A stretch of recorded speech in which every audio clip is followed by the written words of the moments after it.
ছিল সোফার final look. কেমন লাগছে বলেন তো? আমার তো মনে হচ্ছে ঘরের লুকটাই চেঞ্জ হয়ে গেছে। যাক, না পারি করে অনেক কাজই পারি।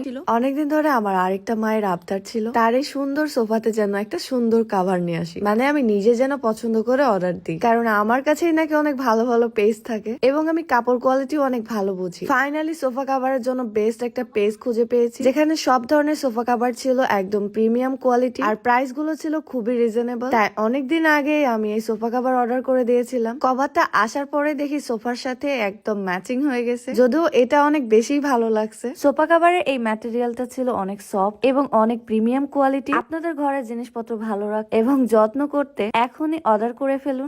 লিংক আমার ভিডিওর ক্যাপশনে দেওয়া থাকবে, চেক আউট করে আসবেন। আমার মনে হয় ঘরের প্রত্যেকটা জিনিসে কাভার পরিয়ে রাখলে দেখতেও যেমন সুন্দর লাগে, তেমন প্রতিটা জিনিসই অনেক ভালো থাকে। দেখেন, আমরা দুই ভাই বোন তো দুনিয়ার সব শক্তি খাটিয়ে এই জায়গায় লাগাচ্ছিলাম, না পারলে যা হয় আর কি। কাভার গুলো শুধুমাত্র ধুলোবালি আটকায় না, এটা আপনার ঘরের ফার্নিচারের লুকটাই চেঞ্জ করে দেয়। এই কাভার লাগানোর ক্ষেত্রে রাত ভাই অনেক এক্সপার্ট, আমি একদমই কাঁচা। ভাবলাম আমার ভাই লামি মেয়েটা অনেক ভালো পারে, কিন্তু ও মা ও দেখে আরো কাঁচা। দুইজন এই দিক থেকে ওই দিক ঘুরাইতেই থাকি, পেঁচাইতেই থাকি, ফাইনালি পারছি ভাই।